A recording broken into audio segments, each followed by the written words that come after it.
Well, hello. So good to be with you. I'm sorry that due to technical difficulties, we were off last week and now we're moving forward in a new format. And we're going to pick up today with the start of a brand new chapter in our great book of wisdom in Ecclesiastes. We're continuing to progress in this journey, and we see that Solomon is the author. At times, he's proclaiming wisdom. At times, we kind of see a struggle with him. But today, we see him giving us some great wisdom. And to start this, I'm going to invite you to think about something. How do you communicate with God? I mean, one, you could just ask in general, how do you communicate with other people? And I remember back in our study of James, there was some talk in James's book of wisdom about communicating with others, so I could ask generally that, but then also specifically. Just give that a little thought here at the beginning. Take a second, okay? And then we're going to look at some lessons here in Ecclesiastes that I believe are just so full of wisdom. As always, it transgresses time and community, place. These are timeless, universal lessons here. So jumping in, just with the very beginning of the first verse, he says, guard your steps when you go to the house of God. And by the way, it doesn't say if, it implies that we will, so we should be going to the house of God. We should be communicating with God. But in doing so, we should guard our steps. Now, let's think about what guarding our steps might mean. And what are some situations where you might guard your steps even in this world? Let's say you worked for an organization and one of the top people, the highest level, wanted to meet with you. And it was concerning your job. You might want to be on guard. It might be important. Let's say you were called by a government authority like the IRS or a FBI or something. You might want to be on guard. It's an important meeting. You shouldn't take it lightly. And so we shouldn't take our meetings with God lightly. We should be on our guard. Just one example of this I thought of relates to Moses. And Moses had seen the burning bush in Exodus 3. God had called him over. And it goes on and says in verse 4, when the Lord saw that he had turned aside to see, God called to him out of the bush, Moses, Moses. And he said, here I am. And he said, do not come near. Take your sandals off your feet, for the place on which you are standing is holy ground. We need to come reverently to God. We need to understand that God is holy. He's not the old man upstairs or a joke. He is our creator. He is the Lord of all. And so on one hand, we need to just be very reverent, respectful, and understand that. Let's go on to lesson 2. We should draw near. To listen is better than to offer the sacrifice of fools, for they do not know that they are doing evil. So we should draw near. One, just think about the opportunity of that. I used an example earlier of maybe a high-level person, the CEO of an organization wanting to meet with you. That's a wonderful opportunity. It's something to be excited about that you would have that. What if it was a very high a president of the United States or a senator, whoever it might be? You might be excited that you would have the opportunity to meet with them. So while we should be on our guard, God invites us to come meet with him. And we can draw near to him. That should be exciting. He wants to communicate with us. James 4:8 says, draw near to God, and he'll draw near to you. He said, just come to me. He said, I'll meet you halfway. I'll meet you more than halfway. Hebrews 4:16 says, let us then with confidence draw near to the throne of grace that we may receive mercy and find grace to help in time of need. I love that verse. It's one I think about a lot. What a privilege.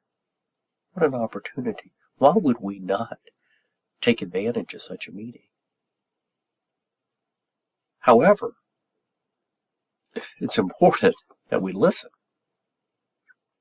In fact, I could find at least, doing a little searching on this, at least 144 warnings about not listening.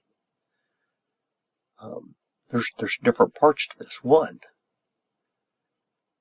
imagine that high CEO calling you in, and then you start lecturing them instead of listening to what they have to say.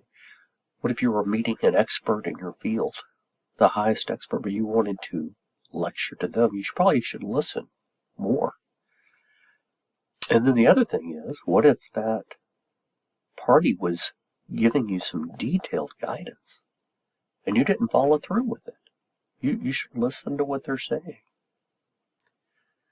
And just as one example of these 144 times, in spite of this, you will not listen to me, so I will discipline you. You're going to be corrected because you're not following through. So, yes, we're guarding our steps. But we should take advantage of the meeting. We should draw near. We should take opportunity for that. But let's be quick to listen. I asked you at the beginning to think about some things. Is that something you do in your time with God? Are you a listener? Or are you just a speaker? Well, the next part of the lesson is going to talk about speaking. We should not be rash or hasty. We should guard our words as well. Be not rash with your mouth, nor let your heart be hasty to utter a word before God. For God is in heaven and you are on earth. Therefore let your words be few, for a dream comes with much business and a fool's voice with many words. So when that opportunity comes, we are given an opportunity to speak. We should be listening more. But we do have an opportunity but we don't need to be hasty. I bet we have all known someone, or perhaps we could examine ourselves. Do we just kind of run off at the mouth? Are we not careful about what we say? Proverbs 29:20 says, do you see a man who is hasty in his words? There is more hope for a fool than for him. As I've gotten older, it's something I try to think a little bit more about. I want my words to have meaning. I will say something that bothers me on a human level in communication is when a person makes a promise to me. They say they're going to do something, and they don't. And some people are quick to say they're going to do something, and then they don't. Our words have meanings. Also, we don't have to always say a lot. A lot of words are not always good. It's hard to share the detailed passage here. But there is a great chapter in 1 Kings 18. And it was a test between Elijah and the prophets of Baal. And the prophets of Baal went about crying aloud, really loud. They cut themselves. There was blood everywhere. They wanted to just show, I guess, how serious they were. They raved on, it said, all day. But they had no answer to their prayers.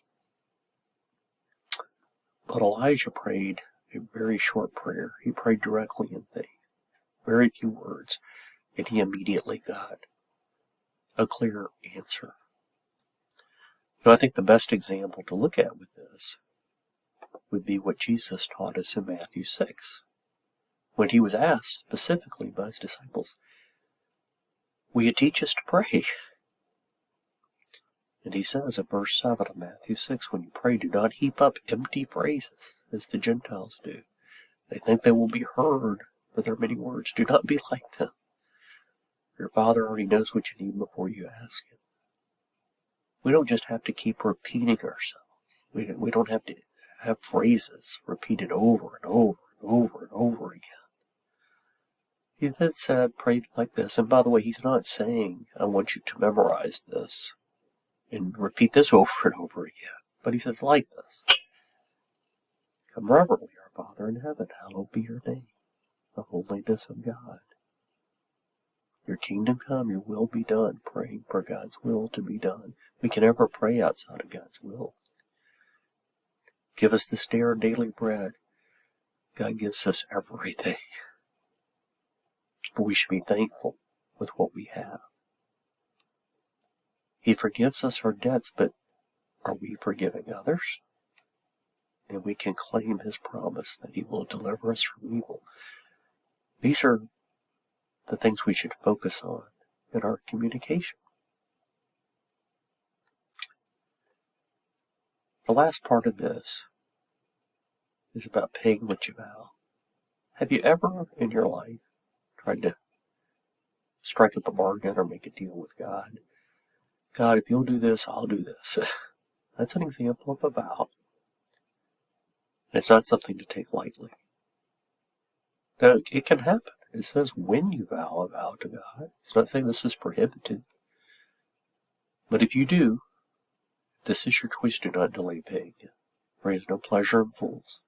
Pay what you vow. Could it be more explicit? It is better you should not vow than you should vow and not pay. Let not your mouth lead you into sin. Do not say before the messenger, oh, it's a mistake. Why should God be angry at your voice and destroy the work of your hands? For when dreams increase and words grow many, there is vanity, but God is the one you must fear. If you choose to do this, it is not a light thing. Deuteronomy says, if you make a vow to the Lord your God, you shall not delay fulfilling it. The Lord your God will surely require it of you, and you will be guilty of sin. One of the places I always think of with vows is Jonah. And Jonah had a desire to be a prophet of God. But God sent him to Nineveh, and he wouldn't do it. Probably said something such as, God, I will go where you send me. But Nineveh was a scary place. And after wrestling with the belly of the whale, he says, but I, with the voice of thanksgiving, will sacrifice to you what I have vowed I will pay. Salvation belongs to the Lord. The rest of the story was, he fulfilled his mission. He went to Nineveh. So, be careful. When you make a promise to God, your words should be kept. That's a good thing in general communication. When you make promises to people, don't be hasty. Keep the words that you've said. So, let's come back full circle. I asked you at the beginning to think about this. How do you communicate with God? Guard your steps. Understand that God is holy and righteous. We come to Him reverently. Our Father, hallowed be thy name. But isn't it a wonderful thing that we can draw near? I hope you take advantage of that. That you have this wonderful opportunity each and every day to draw near to God. Whatever your burden, whatever you're going through, He wants you. He says, draw near to me and I'll draw near to you. Please take that opportunity to do that, to communicate with Him. How many people go about each day with no communication at all? But I would invite you to try something if you do not already. Be quiet.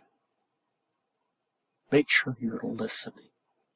Listen to His voice. Listen to what He's telling you, and then follow through with it. And when you do speak, think carefully about your words. Don't be hasty. Don't be rash. Our words have meaning. Be careful not to just go on and vanity and repetition, but be to the point and vague. Be direct. Be a direct communicator, not just a bunch of word salad, empty phrases, but speak bluntly to the point. And if you vow to God, if you say things to God, if you say, I'm going to do this, God, then please keep your word. Pay what you vow. Do what you say. Again, what a beautiful opportunity we have to think that God wants to communicate with us. Let's communicate with Him. Let's learn the lessons of this and put them into practice.